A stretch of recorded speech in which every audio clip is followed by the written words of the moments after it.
A ver, ¿cómo saben los médicos si alguien tiene diabetes? Pues mira, no es tan fácil como un sí o un no. Es más bien como montar un puzzle, uno bien complejo.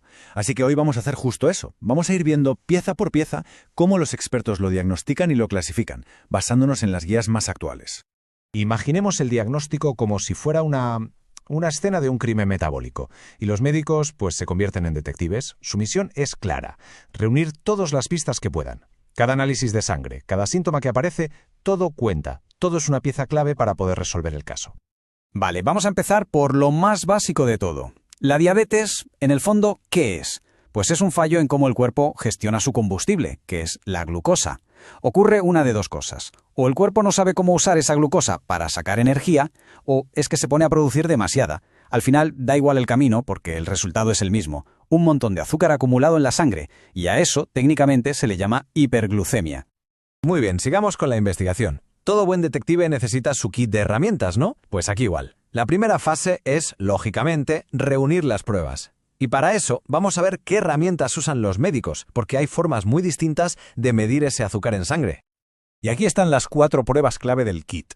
Se podría pensar en ellas como si fueran 4 cámaras diferentes, cada una capturando una imagen distinta del azúcar en sangre. Primero, la A1C, que nos da como una media, una visión a largo plazo.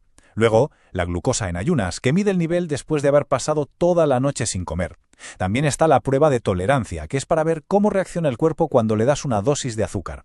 Y por último, la prueba aleatoria, que es, una foto rápida en cualquier momento del día. Y aquí está la diferencia fundamental, que es clave entender.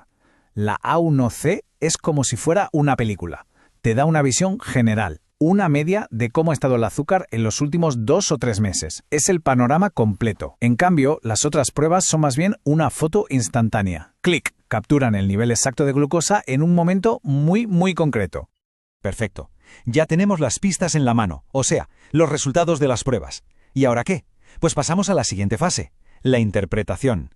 Ahora es cuando los números empiezan a hablar, nos cuentan la historia completa y finalmente revelan el diagnóstico.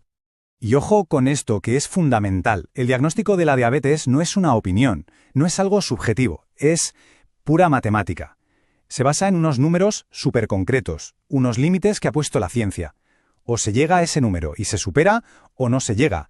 No hay una zona gris para el diagnóstico como tal. Y aquí los tenemos. Estos son los números que marcan esa línea roja. Para que se considere diabetes, solo hace falta que uno de estos resultados esté por encima del umbral. O una A1C de 6,5% o más, o una glucosa en ayunas de 126 para arriba, o un resultado de 200 o más en la prueba de tolerancia. Con que se cumpla uno de ellos, el caso está confirmado. Pero claro, antes de llegar a la diabetes como tal, hay una especie de zona de advertencia. Es lo que se llama prediabetes. Si nos fijamos en estos rangos, vemos que no son lo suficientemente altos como para decir esto es diabetes, pero sí son una señal clarísima de que el cuerpo ya está empezando a tener problemas para manejar el azúcar. Es, digamos, la luz de advertencia del coche que se enciende en el salpicadero. Ahora, una cosa muy importante. Un solo resultado por sí mismo no suele ser suficiente para cerrar el caso, ¿no? A menos que los síntomas sean ya súper evidentes, lo que dicen las guías médicas es que hace falta una segunda prueba para confirmar. Hay que estar 100% seguros, así que lo normal es o repetir el mismo análisis otro día o usar una de las otras pruebas para corroborarlo. Vale, ya tenemos el diagnóstico confirmado. Es diabetes. Pero la investigación no ha acabado aquí, ni mucho menos. El siguiente paso es igual de importante. Hay que clasificarla. O sea, hay que determinar qué tipo exacto de diabetes es, porque como veremos, no todas son ni parecidas. Y bueno, basta con echar un vistazo a este gráfico para ver que el panorama está totalmente dominado por un tipo. La diabetes tipo 2 es la protagonista absoluta. Estamos hablando de entre el 90 y el 95% de todos los casos. La tipo 1 es mucho, mucho menos frecuente y luego ya queda un pellizquito muy pequeño para otros tipos más raros. ¿Y cuál es la gran diferencia entre ellas? Pues, en resumen, es una cuestión de producción frente a resistencia. A ver si me explico.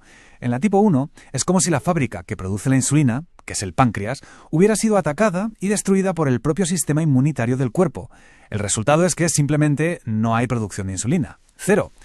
En cambio, en la tipo 2, la fábrica al principio funciona. El problema es que las células del cuerpo se han vuelto como sordas a la insulina, no le hacen caso. Y claro, con el tiempo, la fábrica, de tanto trabajar a tope para compensar, también se agota y empieza a producir menos.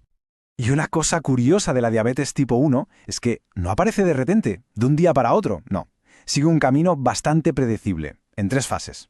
En la primera fase, el ataque autoinmune ya ha comenzado, hay autoanticuerpos, pero el azúcar en sangre sigue normal. En la segunda, ese ataque continúa y la glucosa ya empieza a descontrolarse un poco, aunque todavía no llega a niveles de diabetes. Y ya, en la tercera fase, la hiperglucemia es total, es manifiesta y es cuando aparecen los síntomas clínicos. Pero claro, el mundo de la diabetes no se acaba en la tipo 1 y la tipo 2. El panorama es más complejo. Tenemos, por ejemplo, la diabetes gestacional, que es la que se diagnostica durante el embarazo. O la diabetes monogénica, que está causada por la mutación de un único gen. O incluso la diabetes pancreática, que aparece cuando hay alguna enfermedad que daña directamente el páncreas, como una pancreatitis. Llegados a este punto, la pregunta es obvia. ¿Y por qué tanta insistencia en saber el tipo exacto? ¿Qué más da? Pues da y mucho, porque es imposible tratar bien una enfermedad si no sabes exactamente cuál es. La clasificación correcta es, literalmente, el mapa que va a guiar todo el plan de tratamiento.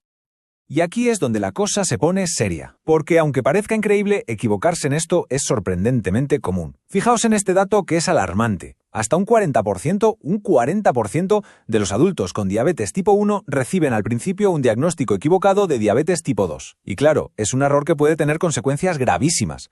La razón es muy sencilla. Es que los tratamientos no tienen nada que ver. Son como la noche y el día. Alguien con diabetes tipo 1 necesita insulina desde el minuto 1 para poder vivir. Si a esa persona le das el tratamiento inicial para la tipo 2, la estás enviando por un camino que no solo es equivocado, sino que es peligroso. Por eso, el diagnóstico correcto no es un simple detalle administrativo, es la línea que separa un tratamiento eficaz del riesgo. Y vamos a terminar con una pregunta, una que mira directamente al futuro. La ciencia avanza a pasos agigantados hacia una medicina mucho más personalizada. Así que, quién sabe, quizá en unos años dejemos de hablar de tipo 1 o tipo 2 y empecemos a clasificar la diabetes por la ruta biológica única y personal que ha seguido en cada individuo. La investigación, desde luego, no se detiene.